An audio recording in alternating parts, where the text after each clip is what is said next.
Unit number 9 psychology and sports. तो आपको ये यूनिट में उस तरीके से पढ़ाऊँगा जिस तरीके से मैं खुद पढ़ता हूँ। नई सीरीज़ है 100 इन फी यानी 100 इन फिज़िकल एजुकेशन। मेरे तरीके से पढ़ेंगे जिस तरीके से मैं पढ़ता हूँ। और अगर आपको बाकी देखनी है यूनिट्स तो आप देख सकते हैं, लिंक डिस्क्रिप्शन के अंदर है। उनके वो भी नए सीरीज़ में आएंगी बट अभी पहले की बनी हुई हैं, तो आप उन्हें देख सकते हैं। जल्दी से जल्दी अपने उनको भी वापस से रिकॉर्ड कर लेंगे। तो शुरू कर रहे हैं unit number 9 psychology and sports. तो मैं पढ़ता हूँ जिस तरीके से उस तरीके से पढ़ते हैं। तो चैप्टर का नाम सबसे पहले हमें गौर करना है, क्या है? Psychology and sports. तो साइकोलॉजी मैं क्या करता हूँ कि जब भी कोई चीज़ पढ़ता हूँ सबसे पहले उस वर्ड का डायसेक्शन करता हूँ, चैप्टर के नाम का, चैप्टर के वर्ड का डायसेक्शन करता हूँ कि उसके नाम में क्या छुपा है। क्योंकि आपने सुना होगा, फिल्मी डायलॉग है, नाम में क्या रखा है जनाब। वो फिल्मी है बट रियलिटी एकदम अपोजिट है। नाम में ही सब कुछ रखा है जनाब। नाम है, नाम से पता लगेगा कि हमें चैप्टर में क्या पढ़ना है और कैसे करना है। साइकोलॉजी से आप क्या समझते हैं? साइकोलॉजी का मतलब होता है कि study the state of mind and behaviour. Mind की स्टडी करना और एक बिहेवियर की स्टडी करना। एंड स्पोर्ट्स का मतलब होता है खेल। मतलब कि एक खेल के अंदर हमारी माइंड की स्टेट क्या होती है, किस तरह से बिहेव करता है, क्या क्या उसको चाहिए होते हैं, पुशेज पुल्स, क्या क्या उसकी कंडीशन होती है, क्या क्या वो फेस करता है, वो सब कुछ पढ़ेंगे हम साइकोलॉजी एंड स्पोर्ट्स के अंदर। तो क्या पढ़ना है हमने चैप्टर के अंदर? जो कंटेंट्स हैं हमारे वो है personality, its definition and types, traits and type पढ़ेंगे, स्लैडन एंड जंक्स का क्लासिफिकेशन पढ़ेंगे और बिग 5 थ्योरी पढ़ेंगे। फिर आएगा मोटिवेशन, आएगा exercise adherence, strategies to enhance exercise adherence, और फिर आएगा meaning and concept of aggression in sports. तो जो ये एक्सरसाइज अधेरेंस था, ये लास्ट ईयर यानी 2021 जिनके एग्ज़ाम्स नहीं हुए उनके ये टॉपिक कटा हुआ था। तो आपके करेंगे, आपके ये आएगा। तो सबसे पहला टॉपिक जो पढ़ना है हमने वो है पर्सनैलिटी। तो पर्सनैलिटी अभी हम आगे स्लाइड में मूव नहीं करेंगे, पहले समझेंगे कि पर्सनैलिटी से हम क्या समझते हैं, हमारा क्या मतलब है पर्सनैलिटी को लेके, कि पर्सनैलिटी क्या है।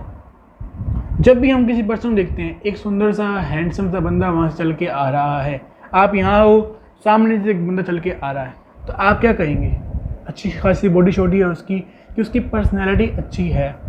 क्योंकि जब हम उसको जानते नहीं, जब हम उनसे कुछ बात नहीं कर रहे, हमने उसे मिले नहीं आज तक, तो हमारे लिए सिर्फ एक ही चीज़ मैटर करती है, वो है उसकी फिजिक, कि उसका फिजिक कैसा है। दिस इज़ पर्सनैलिटी हमारे लिए, तब वो पर्सनैलिटी होती है।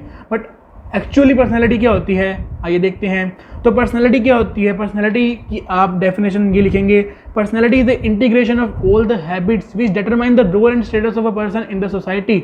मतलब पर्सनैलिटी क्या है? तो पर्सनैलिटी क्या है? उन सभी हैबिट्स का इंटीग्रेशन मतलब एडिशन है उन सभी हैबिट्स का जो आपका सोसाइटी में रोल डिटरमाइन करती हैं कि आप कैसे हो, आपका सोसाइटी में क्या स्टेटस है, वो आपकी पर्सनैलिटी है।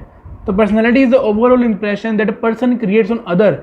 It is the integrated image of all dimension that is physical, mental, social and intellectual emotional. वो पर्सन चल के आ रहा था, हमें सिर्फ उसका फिजिक दिखा, हमने उससे बात नहीं की, तो हमारे लिए वो पर्सनैलिटी हो गया। बट एक्चुअली पर्सनैलिटी क्या होती है?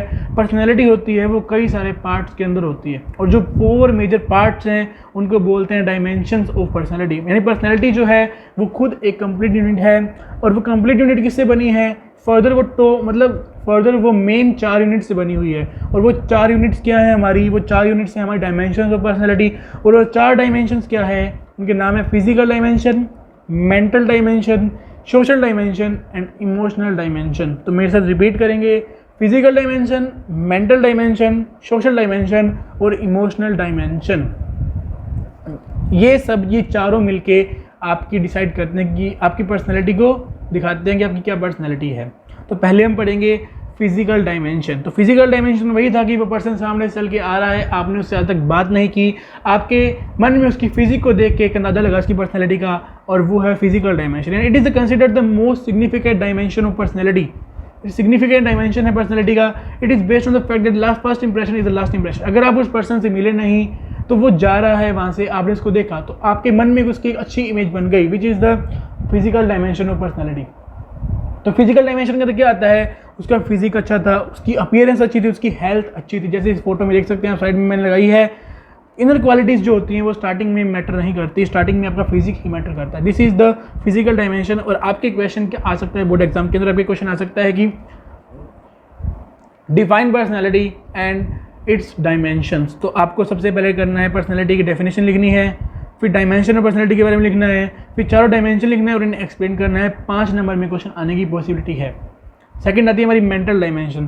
तो this is the most important dimension of personality होती है। अगर आपकी फिजिकल डायमेंशन है और आपके पास मेंटल डायमेंशन नहीं है, देन आपकी पर्सनैलिटी जो है वो जीरो है, क्योंकि मेंटल डायमेंशन होती है वही हमारी रियल पर्सनैलिटी की वो डायमेंशन होती है। रियल आइडेंटिफिकेशन होता है एक पर्सन का, वो होता है हमारा मेंटल डायमेंशन के अंदर होता है। हमारी दुनिया में कितनी सारी ग्रेट पर्सनैलिटीज़ हुई हैं आज तक, और वो दिखने में अच्छे नहीं थे बट उनके पास मेंटल डायमेंशन थी। हमारे अभी हाल ही में हमारे एक साइंटिस्ट थे स्टीफन हॉकिंग, उनकी जो डेथ हुई थी, आपको पता होगा कि वो पैरालाइज थे एक साइड से, ठीक है। उनकी लुक में भी तो अच्छे नहीं थे। आज जितने भी साइंटिस्ट हुए हैं हमारे, मुश्किल से कोई 2-3 साइंटिस्ट ही लुक्स में अच्छे थे। तो क्या करती है, मेंटल डायमेंशन है, it is most significant dimension of personality. हमेशा अगर आपके पास मेंटल डायमेंशन है और बाकी नहीं है, देन आपकी पर्सनैलिटी अच्छी हो सकती है, बट अगर आपके पास मेंटल डायमेंशन ही है ना, देन आपकी पर्सनैलिटी जो है जीरो है। आगे आता है हमारा सोशल डायमेंशन। सोशल डायमेंशन क्या है? सोशल मतलब सोशल की हम कितने सोशल हैं, कितने सामाजिक हैं हम। This is the next important dimension of personality. Sociality क्या होती है? जब से हम पैदा हुए हैं तो हम जो एक ह्यूमन जो सोशल एनिमल है, जब से पैदा होता है उसे सोशल स्किल्स सिखाई जाती हैं। किससे कैसे बात करना है, किससे ग्रीट करो, नमस्ते करनी है, ये करना है, वेलकम करना है, सिर झुकाना है, एल्डर्स की रिस्पेक्ट करनी है, आपको ये करना है, वो करना है। आपको शुरू से दिखाया जाता है किसके साथ कैसे बिहेव करना है। तो क्या है सोशल डायमेंशन? तो एक good personality is the one which is sociable and socialising. अगर आपके पास हमको मैनर्स सिखाए जाते हैं, हमको फ्रेंडलीनेस सिखाई जाती है, गुड एटीट्यूड सिखाया जाता है, हेल्पफुल नेचर सिखाया जाता है, कोऑपरेशन, सिंपैथी, काइंडनेस, जो भी हम सब सीखते हैं, this are the social characters. और एक पर्सन के अंदर अगर सोशल कैरेक्टर्स नहीं हैं, सोशल ट्रेट्स नहीं है, तो उसकी डायमेंशन अच्छी नहीं है और पूरी नहीं है। आगे आता है हमारा emotional dimension. It is the also important dimension of personality. Emotional dimension is related to emotional stability. मतलब एक पर्सन में कितनी इमोशनल स्टेबिलिटी है, वो है हमारा इमोशनल डायमेंशन। इमोशनल स्टेबिलिटी क्या कहते हैं? जैसे कोई क्रिकेट का गेम चल रहा है, आपको पता है हमारे सबसे एग्रेसिव प्लेयर थे युवराज सिंह, सबसे एग्रेसिव प्लेयर थे। तो याद होगा आपको इनका वो मैच था जिसमें इन्होंने 6 छक्के मारे थे, 6 सिक्सेज इन ओवर। जब इनकी लड़ाई हुई थी, इनके अंदर बहुत एग्रेशन था। This is the aggression. मतलब जो पर्सन अपने एग्रेशन को, अपने गुस्से को, अपनी खुशी को, एक्साइटमेंट को कंट्रोल नहीं कर पाते, वो इमोशनली अनस्टेबल होते हैं, उनकी इमोशनल डायमेंशन पर्सनैलिटी की अच्छी नहीं होती। तो ये पढ़ सकते हैं आप जो लिखा हुआ है। तो this is all about the dimensions of personality. तो क्वेश्चन आ सकते हैं हमारे define personality and it's dimension. तो 5 नंबर में आपको जो मैं स्लाइड्स दिखाई हैं, आप ये लिख के आएंगे दिस इज सफिशिएंट। आगे आता है हमारा types of personality.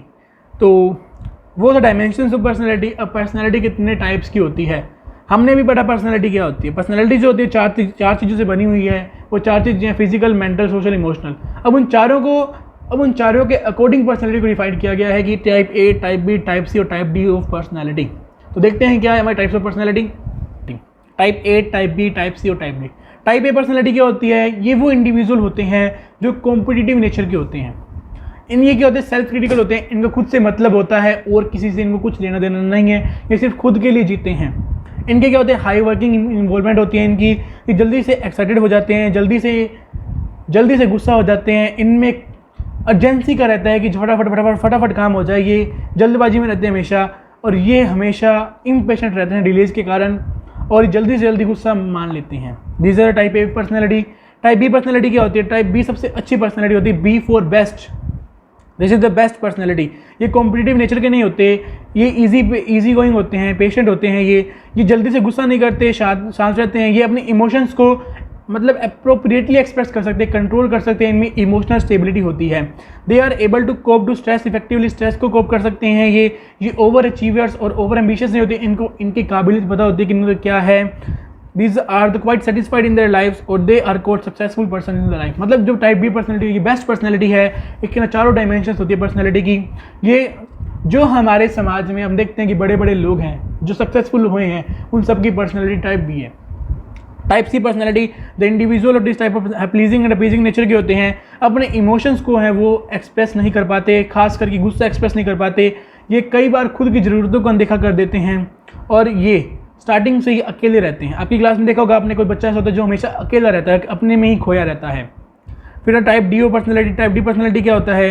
Usually suffer from high degree of distress. D for type D person है D for depression, D for distress, distress होता है, ये डिप्रेशन में रहते हैं ये लोग, ठीक है। They are susceptible to high blood pressure, inflammation, मतलब ये बीमारियों से घिरे रहते हैं।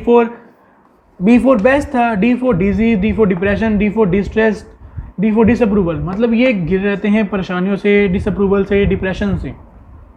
तो आपके पास यहाँ पे क्वेश्चन आ सकता है, हमने सी में एक पॉइंट मिस कर दिया जो है कि they have such behaviour patterns which may enhance the risk of cancer, C से कैंसर हो सकता है। तो अब इसको याद करने का तरीका बहुत आसान तरीका है, टाइप ए पर्सनैलिटी है, ठीक है, ये आपको याद करनी पड़ेगी। टाइप बी के लिए हमारा बेस्ट पर्सनैलिटी है, चारों डायमेंशन मिलती है इसके अंदर। सी से क्या है, सी इनका नेचर ऐसा होता है जिससे इनको कैंसर होने के चांसेस होते हैं। डी से इनमें डिजीज हो सकती हैं, डिजीज, डिसअप्रूवल, डिप्रेशन, मतलब ये डिस्ट्रेस से घिरे रहते हैं। These are types of personality. अब एक काम करो, फटाफट से कमेंट बॉक्स ओपन करो और वहाँ पे लिख के मुझे बताओ कि तुम्हारी कौन सी पर्सनैलिटी है, यानी तुम किस पर्सनैलिटी की कैटेगरी में लाई करते हो, तुम्हारी कौन सी पर्सनैलिटी है। I am the type A personality, A और बी का मिक्सचर हूँ मैं, बाकी अब तुम अपनी बताओ, leave a comment in the comment box. अब आगे चलते हैं ट्रेड्स, स्लेडन्स एंड जंग्स क्लासिफिकेशन और बिग 5 थ्योरी।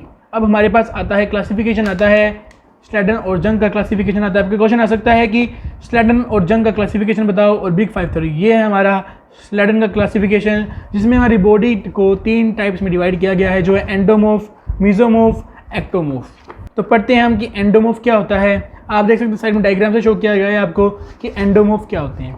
तो एंडोमॉर्फ के these individuals have short arms and rounded legs, मतलब इनकी जो लेग्स और आर्म्स होते हैं वो छोटे होते हैं, ये थोड़े से मोटे मोटे से भारी भारी से दिखाई देते हैं। मोटा नहीं बोलना चाहिए किसी को, आई फील, मुझे भी पता है जब मुझे लोग खिलाते थे, ठीक है। इनके लिए वेट लूज करना जो होता है वो हार्ड होता है। इनके पास अंडर डेवलप्ड मसल्स होती हैं, इनके पास हाई फैट होता है, फैट स्टोरेज ज़्यादा होता है इनके पास। इनकी पेयर शेप बॉडी होती है और आपके पास आ सकता है कौन से स्पोर्ट्स में जा सकते हैं। तो ये कौन से स्पोर्ट्स खेल सकते हैं, वेट लिफ्टिंग खेल सकते हैं, पावर लिफ्टिंग खेल सकते हैं, या फिर वो अपने कहते हैं जो वो सूमो रेसलिंग, वो गेम से खेल सकते हैं जिसमें इनकी बॉडी की स्ट्रेंथ लगती है। जनाते हैं मेसोमॉर्फ, मेसोमॉर्फ क्या होते हैं, एकदम मीडियम साइज़ के होते हैं, सबसे अच्छी बॉडी होती है इनकी। जो भी हम देखते हैं हीरोज़ हैं हमारे, दे ऑल आर मेसोमॉर्फ। इनको मस्कुलर भी बोला जाता है, इनका फिजिक्स एकदम वेल बैलेंस्ड होता है। ये अपने मसल मास घटा भी सकते हैं और बढ़ा भी सकते हैं, इजीली बढ़ा सकते हैं। रेक्टेंगुलर शेप बॉडी होती है इनके पास, और इनके पास फैट जो होता है वो बॉडी पे स्टोर नहीं होता, इजीली इसको बर्न कर सकते हैं। ये स्ट्रॉन्ग कंटेंडर्स होते हैं किसी भी स्पोर्ट्स में खेलने के।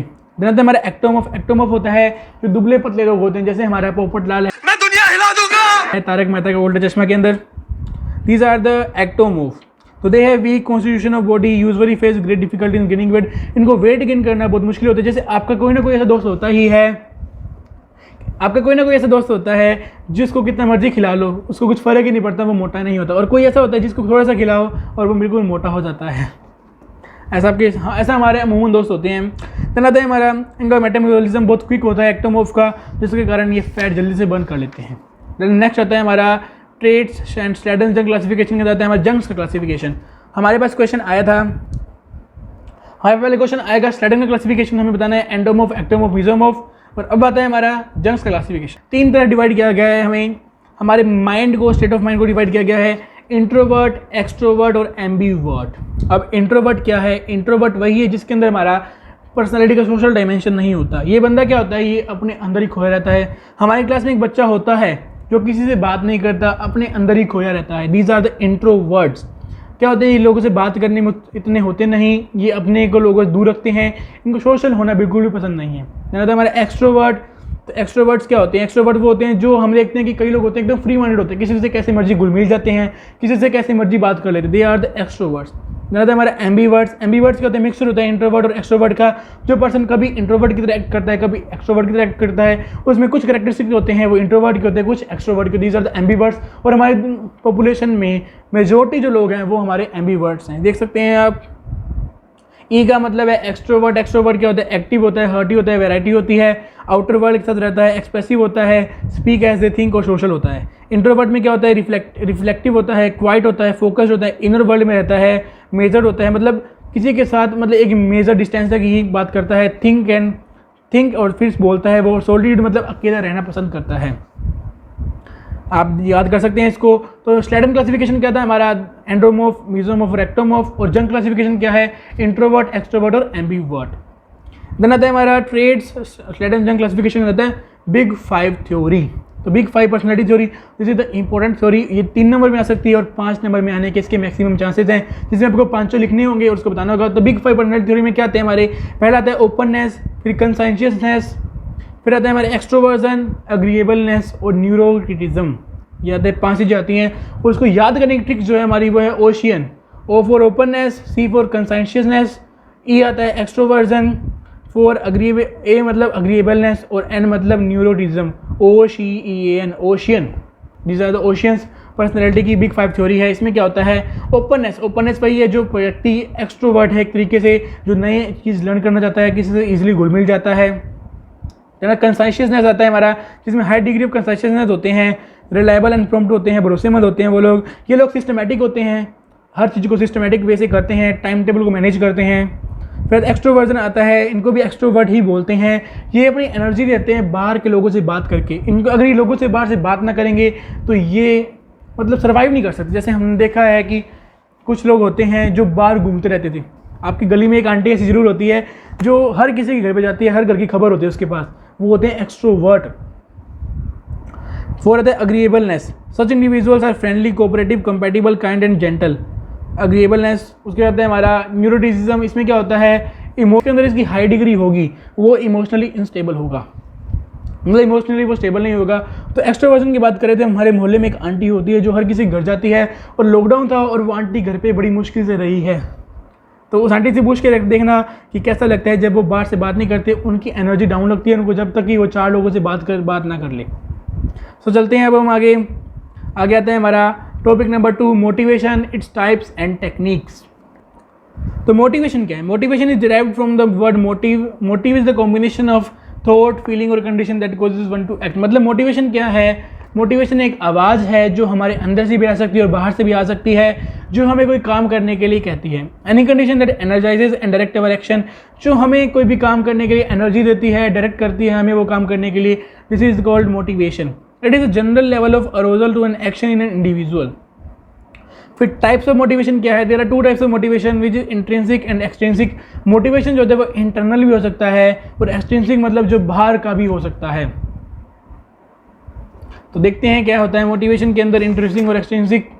तो इंट्रिंसिक मोटिवेशन वो होता है जो हमारे इंटरनली आता है। आपने सोचा कि आपको 12th क्लास में टॉप करना है, आपने 12th के अंदर 98% लाने हैं, तो उसके लिए आप मेहनत करेंगे। तो आपका वो इंटरनल मोटिवेशन है कि आपने वो हासिल करना है, आपने वो सोचा और आप उसके लिए मेहनत करें। This is the internal motivation.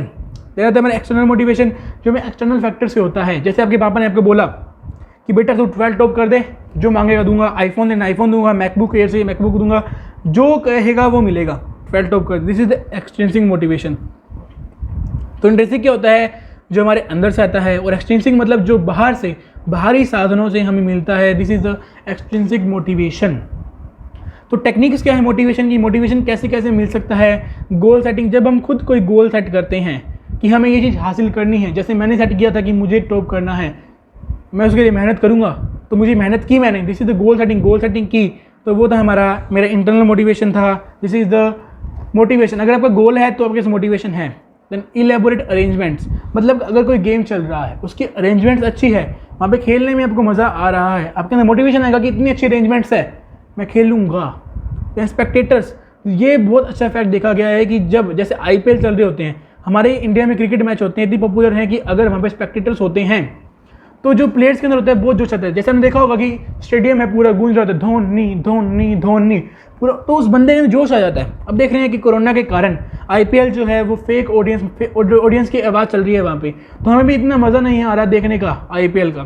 तो spectators play an important role in motivation. फिर वर्बल कमेंट, वर्बल कमेंट 2 तरह से आपको कर सकते हैं। अगर वर्बल कमेंट से एक अच्छा कमेंट है आपके लिए तो आपको वो मोटिवेशन देगा, और अगर अच्छा नहीं है तो आपको डीमोटिवेट कर देगा वो। प्रेजेंट ब्लेम, अगर आपकी कोई तारीफ करता है तो आप में मोटिवेशन आता है कि हाँ मैं अब और अच्छा करके दिखाऊंगा, और ब्लेम करता है आपको तो इसको पॉजिटिव और नेगेटिव दोनों तरीके हो सकते हैं। अगर ब्लेम करता है तो आप कहेंगे मैं अब सही करके दिखाऊंगा, और एक कप डीमोटिवेट हो जाएंगे। फिर द कैश प्राइजेज, अभी हमारा इंडिया और न्यूजीलैंड का वो फाइनल है टेस्ट चैंपियनशिप का, तो उसके लिए प्राइज़ रखा गया है करोड़ों में, पता नहीं 12 करोड़ शायद 11 करोड़ रुपए रखा गया है। तो वो एक मोटिवेशन है। कोई player man of the match बन रहा है, उसको एक इनाम मिल रहा है। हमारे IPL के विनर को कार मिल रही है, these are the cash prizes. आप अगर जीत रहे हैं आपको स्कॉलरशिप मिल रही है, these are the cash prizes, जिसके लिए आपके अंदर मोटिवेशन है। आगे आता है हमारा पॉजिटिव सेल्फ टॉक, खुद को मोटिवेटेड रखना एक पॉजिटिव सेल्फ टॉक से। This is the techniques of motivation. तो अब आता है हमारा टॉपिक नंबर 3, एग्रेशन। तो एग्रेशन क्या होता है? हम देखते हैं कि एग्रेसिव होना, दिस इज एग्रेशन। एग्रेशन गुस्सा ही नहीं होता, कई तरीके होते हैं, इसको पढ़ते हैं। मीनिंग क्या है एग्रेशन का, कंसेप्ट क्या है इसका और क्या टाइप्स हैं इसके। तो पहले आता है मीनिंग ऑफ एग्रेशन। एग्रेशन का मीनिंग क्या होता है? Aggression refers to the range of behaviour that can result in both physical and physiological harm to oneself, other or objects in the environment, or any form of behavior directed towards the goal of harming or injuring another living being who is motivated to avoid such treatment। मतलब कि गुस्सा करना, this is aggression. Commonly बोलते हैं हम कि गुस्सा करना एग्रेशन है, किसी और को नुकसान पहुंचाना एग्रेशन है, किसी और को नुकसान पहुंचाने का मन बनाना, ख्याल आना दिमाग में, वो एक एग्रेशन है। तो होस्टाइल एग्रेशन, होस्टाइल में क्या होता है? It is the causing harm whether it is physical, physiological, someone else. मतलब कि किसी पर्सन को हार्म पहुंचाना जब हमारा मेन गोल होगा तो वो होता है हमारा hostile aggression.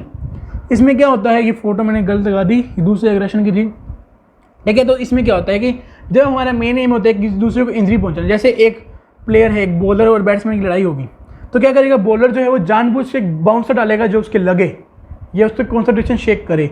This is the type of hostile aggression. आगे आता है हमारा इंस्ट्रूमेंटल एग्रेशन। इसमें क्या होता है कि displaying the aggressive behaviour in pursuit of non aggressive goal, it is also known as channelise aggression and it is not accompanied by anger. इसमें क्या होता है कि हमारा जो मेन एम होता है ना, वो किसी को इंजरी पहुंचाना नहीं होता। इसमें हमारा मेन एम होता है वो है जीतना, नाम कमाना, पैसे कमाना, वो होता है हमारा मेन एम। जैसे एक रग्बी प्लेयर है, ये फोटो वहाँ लगनी थी और पहले बार यहाँ लगनी थी।